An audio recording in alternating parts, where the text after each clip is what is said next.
Hello and welcome to बाईक्यूल्स। तो 10 minutes 10 PYQ की सीरीज़ में अपना चैप्टर चल रहा था ह्यूमन हेल्थ और डिसीज़, और इस चैप्टर का आज ये थर्ड लेक्चर है।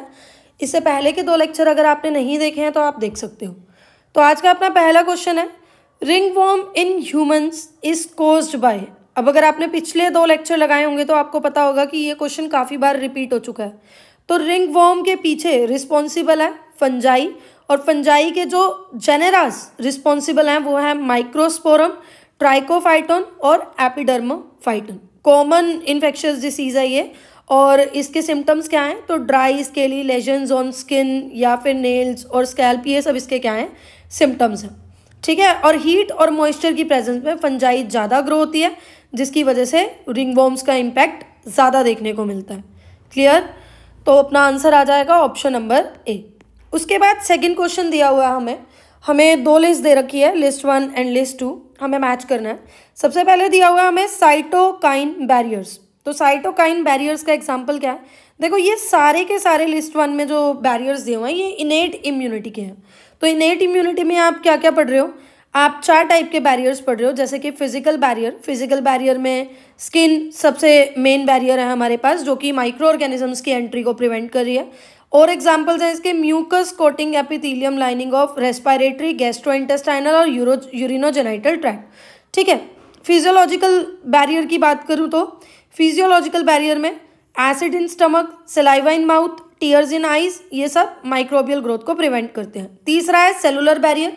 सेलुलर बैरियर में certain types of leukocytes such as WBCs, जैसे कि पॉलीमॉर्फो न्यूक्लियर ल्यूकोसाइट्स, न्यूट्रोफिल्स भी बोलते हैं, मोनोसाइट्स, नेचुरल किलर सेल्स, और तो और मैक्रोफेजेस भी इसका एग्जाम्पल है। साइटोकाइन बैरियर्स में हम ये देखते हैं कि कुछ वायरस इन्फेक्टेड सेल्स कुछ प्रोटीन सीक्रेट करते हैं, जिन प्रोटीन्स को हम इंटरफेरोन्स बोलते हैं, और इंटरफेरोन्स क्या करते हैं? नॉन इन्फेक्टेड सेल्स को फर्दर इन्फेक्शन से बचाते हैं। तो साइटोकाइन बैरियर में हमारे पास आना चाहिए इंटरफेरोन्स, तो ए का हो जाएगा अपने पास 2। अब ऐसे दो ही ऑप्शन है जहाँ पर ए का 2 है, बाकी आप ऑलरेडी कट कर दो। अब मैचिट वाले क्वेश्चंस का यही फायदा होता है, आप यहाँ 50-50 खेल सकते हो। फिर देखो सेलुलर बैरियर। सेलुलर बैरियर में हमने क्या पढ़ा? यहाँ पर न्यूट्रोफिल्स, मैक्रोफेजेस, ये सारे किसके एग्जाम्पल हैं? सेलुलर बैरियर के। तो बी का आ गया अपने पास 3। उसके बाद सी फिजियोलॉजिकल बैरियर। फिजियोलॉजिकल बैरियर में acid in stomach, saliva in mouth, tears from eyes. तो यहाँ आ जाएगा हमारे पास सी का 4, टीयर्स एंड सलाइवा। तो सी का आ गया अपने पास 4। और डी का फिजिकल बैरियर्स में हम करेंगे, फिजिकल बैरियर्स में आ जाएगा mucus coating lining of respiratory tract. तो डी का आ जाएगा अपने पास 1। तो इस हिसाब से ऑप्शन ए हमारे पास करेक्ट ऑप्शन बनता है। थर्ड क्वेश्चन है हमारे पास, which of the following reasons is mainly responsible for graft rejection in transplantation of organs. अब वो यही कह रहा है कि जो हमारी बॉडी है जो वो डिफ्रेंशिएट कर सकती है अपने सेल में और दूसरे सेल में। तो जब भी कोई ऑर्गन्स या टिश्यू वगैरह या कुछ भी ऐसा डोनेट करना होता है तो जो डॉक्टर्स हैं वो सुटेबल डोनर ढूंढते हैं, क्योंकि ऐसे ही हम ग्राफ्ट ले लें किसी से, जैसे ऑर्गन वगैरह ले लें किसी एनिमल से, किसी और प्राइमेट से या ह्यूमन बींग से, तो वो सूनर और लेटर हमारी बॉडी उसको रिजेक्ट कर देगी। तो इन सब के लिए क्या करना पड़ता है? Tissue matching, blood group matching, ये सारी चीज़ें इसेंशियल है। और उसके बाद भी जो पेशेंट है जिसने ट्रांसप्लांट करवाया है वो लाइफ टाइम भी इम्यूनो सप्रेसेंट ड्रग पे रहता है। तो इसके पीछे कौन सा इम्यून रिस्पॉन्स रिस्पॉन्सिबल है? तो इसके पीछे इम्यून रिस्पॉन्स रिस्पॉन्सिबल है सेल मीडिएटेड इम्यून रिस्पॉन्स। तो ऑप्शन ए हमारा क्या होगा? करेक्ट आंसर होगा। अगेन देखो, ये फोर्थ क्वेश्चन सेम वही जो ऊपर हमने पढ़ा है उसी से मिलता जुलता क्वेश्चन है। तो सेलुलर बैरियर में हम पढ़ सकते हैं सेल्स वगैरह, पॉलीमॉर्फो न्यूक्लियर ल्यूकोसाइट्स, जैसे कि न्यूट्रोफिल, और न्यूट्रोफिल यहाँ दिया भी हुआ है। तो ए का तो अपने पास क्या हो गया? 3 हो गया। तो अब दो ही ऑप्शन है जहाँ ए का 3 है, तो या तो ऑप्शन ए होगा या ऑप्शन डी होगा। उसके अलावा देखो साइटोकाइन बैरियर में तो हमें पता है इंटरफेरोन्स आएगा, तो बी का अपने पास 1 हो गया। तो आंसर तो हमें मिल गया है, पर बाकी हम रिवीजन के लिए, एक्टिव रिकॉलिंग के लिए बाकी भी करेंगे। फिजिकल बैरियर में हम क्या पढ़ रहे हैं? Mucus coating lining. तो सी का आ जाएगा अपने पास 2, और इवेंचुअली डी का होगा 4। यानी फिजियोलॉजिकल बैरियर में क्या आ जाएगा? फिजियोलॉजिकल बैरियर में आ जाएगा एसिड, यानी कि HCl इन गैस्ट्रिक जूसेस। तो ए इसका करेक्ट आंसर होगा। अगला हमें बोला हुआ है, select the incorrect statement with respect to acquired immunity. Acquired immunity के रिस्पेक्ट में इनकरेक्ट स्टेटमेंट बताओ। तो लिखा हुआ है acquired immunity is non specific type of defence present at the time of birth. अब आपको पता होगा जो बर्थ के टाइम पे इम्यूनिटी होती है वो इनेट होती है और वही नॉन स्पेसिफिक टाइप की होती है। तो इनकरेक्ट ऑप्शन तो यही है, हमें पता चल चुका है, पर बाकी हम रिवाइज करेंगे। तो लिखा है primary response is produced when our body encounters a pathogen for the first time. ये बिल्कुल एनसीईआरटी की लाइन है, when a body encounters a pathogen for the first time it produces a response called primary response। ये सही है।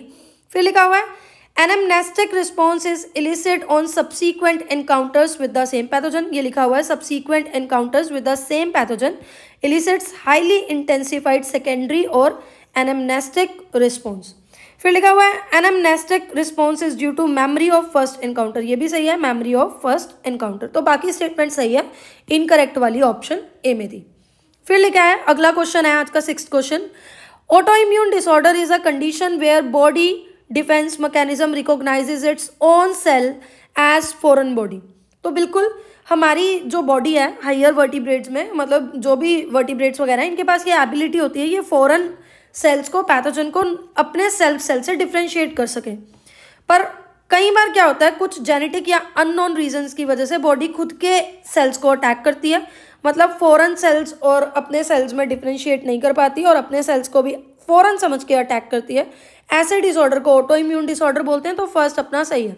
दूसरा लिखा हुआ है rheumatoid arthritis is a condition where body does not attack self cell. अब आपने यह एग्जाम्पल में पढ़ा होगा कि ये जो रूमेटॉइड आर्थराइटिस है ये ऑटो इम्यून डिसऑर्डर है, मतलब बॉडी यहाँ सेल्फ सेल को अटैक कर रही है और यहाँ डज नॉट लगा दिया, तो ये स्टेटमेंट क्या होगी, फॉल्स होगी। तो ऑप्शन 4 यानी कि स्टेटमेंट 1 करेक्ट है, पर स्टेटमेंट 2 क्या है, इनकरेक्ट। आज का अगला क्वेश्चन है identify the wrong statement with respect to immunity.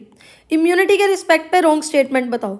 लिखा है when readymade antibodies are directly given it is called passive immunity. सही बात है, यहाँ लिखा हुआ है एनसीईआरटी में when readymade antibodies are directly given to the body against foreign antigen it is called passive immunity. ये तो ट्रू है, हमें फॉल्स बताना। वो कह रहा है active immunity is quick and give full response. तो यहाँ देखो लिखा हुआ है एक्टिव इम्यूनिटी इज स्लो है active immunity and take time to give its full effect. तो फॉल्स स्टेटमेंट तो हमें रॉन्ग स्टेटमेंट तो पता चल चुकी है, पर एज यूजुअल हम बाकी की स्टेटमेंट्स को करेंगे। क्यों? ताकि हमारी प्रैक्टिस हो जाए, एक्टिव रिकॉलिंग हो जाए और रिविजन हो जाए। वो कह रहा है foetus receive some antibodies from mother it is an example of passive immunity. हाँ जी, तो ये सही बात है, फीटस जो है वो कुछ एंटीबॉडीज रिसीव करता है मदर से प्लेसेंटा के थ्रू प्रेगनेंसी के टाइम पे, और ये पैसिव इम्यूनिटी का ही अपने पास क्या है, एग्जाम्पल है। तो ये तो सही है अपना। अगला लिखा हुआ है when expose to antigen living और dead antibodies are produced in host body it is called active immunity. बिल्कुल सही बात है, इस पैराग्राफ की फर्स्ट लाइन में लिखा हुआ है when a host is expose to antigen, हाँ जी, which may be in the form of living और dead microbes antibodies are produced in host body. तो ये भी क्या है अपने पास, ट्रू है। आज का 8th क्वेश्चन है the yellowish fluid colostrum secreted by mammary glands of mother during initial day of lactation has abundant antibodies to protect the infant. This type of immunity is called। वो कह रहा है कि जो येलोइश कलर का initial few days का milk होता है जिसे हम क्लोस्ट्रम बोलते हैं, जिसमें आईजी एंटीबॉडीज होती हैं, ये किस टाइप की इम्यूनिटी को दिखा रहा है? तो ये दिखा रहा है पैसिव इम्यूनिटी को। यहाँ हम ऊपर वाले क्वेश्चन में ऑलरेडी ये पढ़ चुके हैं, तो option D will be the correct answer. देखो फिर से ये क्वेश्चन रिपीट हो रहा है। वो कह रहा है क्लोस्ट्रम जो येलोइश फ्लूइड है मदर इनिशियल डे पे लैक्टेशन के टाइम पे बना रही है, और वो उसके अंदर कौन सी एंटीबॉडीज़ होती हैं। तो देखो ऊपर 2020 में क्लोस्ट्रम के ऊपर क्वेश्चन पूछा और पूछा इम्यूनिटी कौन सी है, एंटीबॉडीज़ का नाम खुद दे दिया। और 2019 में ये क्वेश्चन पूछा था तो इम्यूनिटीज़ एंटीबॉडीज़ पूछ ली थी कौन सी है, तो वो होती हैं IgA एंटीबॉडीज़। ठीक है, अभी 2025 के बोर्ड के एग्जाम में भी ऐसा ही क्वेश्चन था क्लोस्ट्रम के ऊपर। विच of the following immune response is responsible for rejection of kidney graft. मैंने इसका भी स्क्रीनशॉट नहीं लगाया क्योंकि ये हम पढ़ चुके हैं, तो ये रिपीटेड है। तो देखो 2019 में पूछा गया और ऊपर 2022 या 23 हमने कहाँ पढ़ा ये ग्राफ्ट रिजेक्शन वाला क्वेश्चन। तो ग्राफ्ट रिजेक्शन वाला क्वेश्चन हमने पढ़ा 2022 में भी पूछा गया। तो इसका आंसर क्या आ जाएगा, इसका आंसर आएगा सेल मीडिएटेड इम्यून रिस्पॉन्स। तो आज के लिए इतना ही। थोड़ा सा इन लेक्चर्स को स्पीड पे देख लिया करो जल्दी ख़त्म करने के लिए। तो ये 10 मिनट का लेक्चर 5-6 मिनट में ख़त्म हो जाएगा। 1.5 पे भी देखोगे तो टेलीग्राम को सब्सक्राइब कर देना, डिस्क्रिप्शन में लिंक है। वीडियो को लाइक कर देना, चैनल को सब्सक्राइब कर देना और कमेंट सेक्शन में अपने प्यारे प्यारे व्यूज़ दे देना। Thank you so much.